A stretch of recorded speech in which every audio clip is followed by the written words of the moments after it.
지금 우선에 이렇게 좋은 법이었고 꼭 개정했어야 됐으면은 민주당이 과거 집권당이고 다수당일 때 할 수 있었을 겁니다. 근데 그렇게 이제 하지 않은 이유가 있죠. 왜냐하면 상당히 위헌적입니다. 이게 이 방송사법 저희가 이제 민주당의 방송연구장악사법 이렇게 이름을 붙였는데 이 사법의 문제점은 국민으로부터 위임받지 않은 사람들에게 방송 지배 구조를 맡기는 굉장히 위험한 법이다 이렇게 보고 있고요. 그러니까 우리 앞선 21대까지 우리 국회 민주당 의원도 그렇고 우리 당 의원들도 이 문제 특별하게 지배 구조 자체를 문제 삼지 않았던 것은 일종의 세계 표준이기 때문에 그렇습니다. 공영방송이라는 것은 기본적으로는 지상파를 사용합니다. 지상파는 국민의 재산이죠. 국민의 공공재입니다. 그걸 누구에게 준다는 건 대단한 특혜입니다. 대단한 특혜인데 그걸 누구한테 주어서 그걸 사용할 때는 이게 이제 결국 국가가 관리해야 될 책임이 있거든요. 국가라는 것은 당시에 위임받은 정부가 그 선량한 이제 관리 업무를 해야 되기 때문에 대개 어느 나라고 할 것 없이 방송통신위원회나 공영지배구조, 공영방송에서 보면은 그 정부와 내각 또 의회가 그 역할을 하게 되어 있습니다. 근데 이번에 사법의 결정적인 문제, 특히 3법의 결정적인 문제는 여기에 의사수를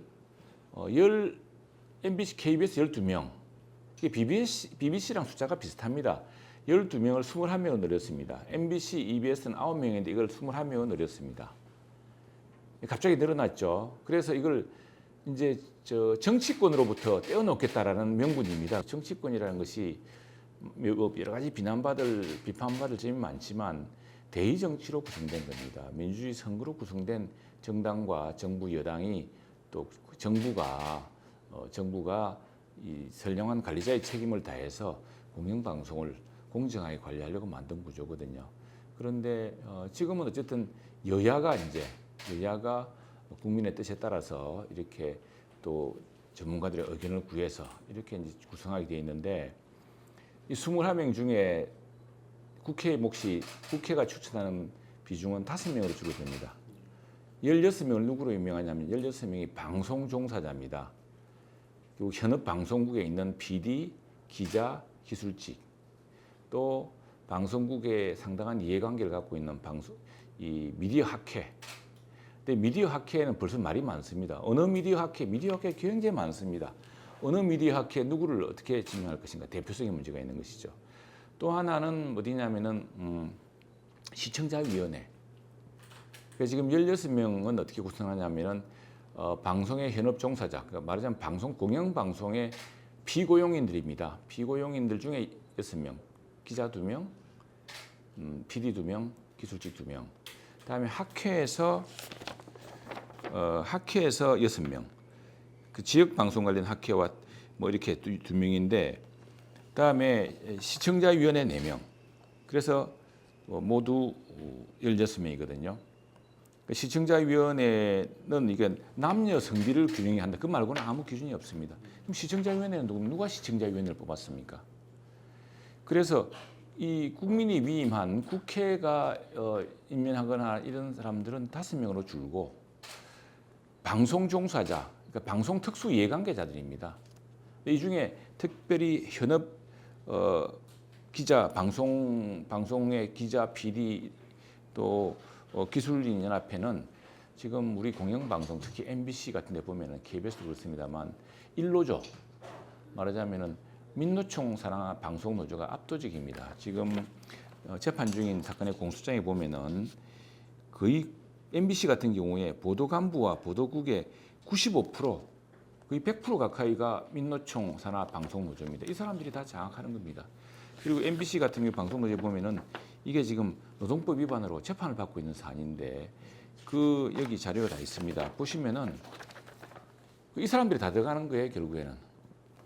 그러면은 방송이 국민의 소유가 아니라 좋게 말하면 방송 종사자의 소유로 가는 그 지배 구조로 가는 겁니다. 이런 나라가 없습니다. 결과적으로 뭐냐면 지금 우리 공영방송의 위기라는 것은 그 일부 민노총 산하 노조가 좌지우지하면서 심지어 대통령 선거 보도까지도 주요 선거 보도, 주요 사회 공론장에서 보도와 논평과 또는 교양 제작이 심각하게 왜곡되어 있다는 데 문제가 있거든요. 우리는 그걸 걱정하고 있습니다. 왜 지금 이 시기에 이 문제가 되냐 그러면은 MBC 방문진 이사 임기가 다 끝났습니다. 지금 8월 12일로 다 끝납니다. 그러니까 민주당이 지금 총력 공세를 하고 있는 게 그것 때문입니다. 그러니까 방통위원장을 탄핵한 것도 그 때문이고, 방통위가 자기들이 방통위원장을 추천을 하면 됩니다. 2명. 대통령이 2명을 추천하고 야당이 2명을 추천하도록 되어 있습니다. 그리고 여당도 1명. 그 5인 구조로 되어 있거든요. 그 5인 구조는 지금 FCC, 미국의 공영방송, 우리나라는 KCC라고 약칭합니다. 5명이지 않습니까? 우리 5명이에요. 민주당도 이번에 방송통신위 설치법에 보면은 이 5명의 구조는 안 바꿉니다. 어떻게 바꾸냐? 민주당은 개의 요건을 넣었어요. 개의 요건. 모든 회의는 4명 이상 참여하는 것. 이건 지극히 당연한 겁니다. 상근 이사 같으면은, 상근 방통위원 같으면은 회의에 참여해야죠. 근데 회의에 참여하지 않고 또 추천하지 않고 이런 방식으로 비토함으로써 방통 기능을 마비시키는 겁니다.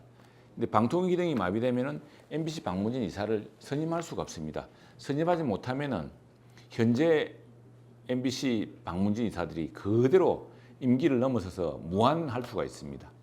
그렇게 해서 몇 년 동안 끌고 나가려는 것이죠. 파행을 만들고. 이게 본질입니다.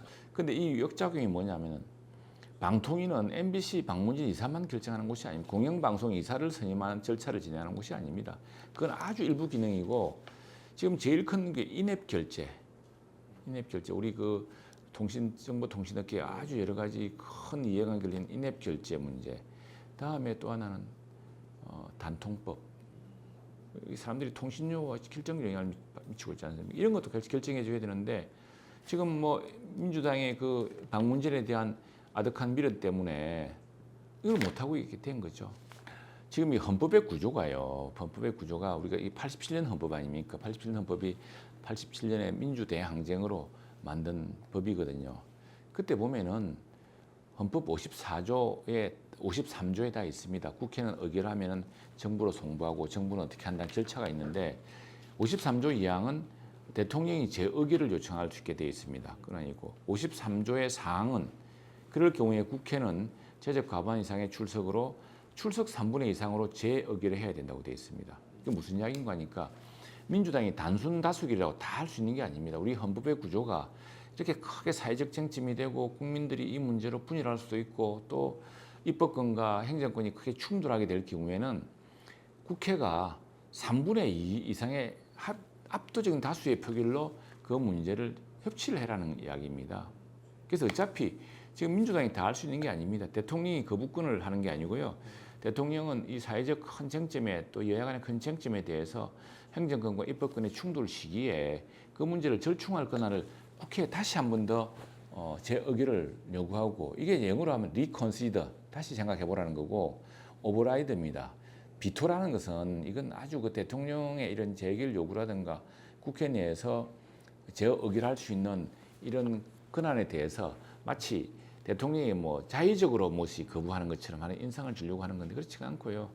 미국에서도 미국 민주당에서 사실 가장 존경받는 대통령이었던 루즈벨트 대통령이 그 당시 수백 번이나 오버라이드를 했습니다. 이렇게 리컨시드 해달라, 다시 제의해달라 국회에 요청을 했습니다.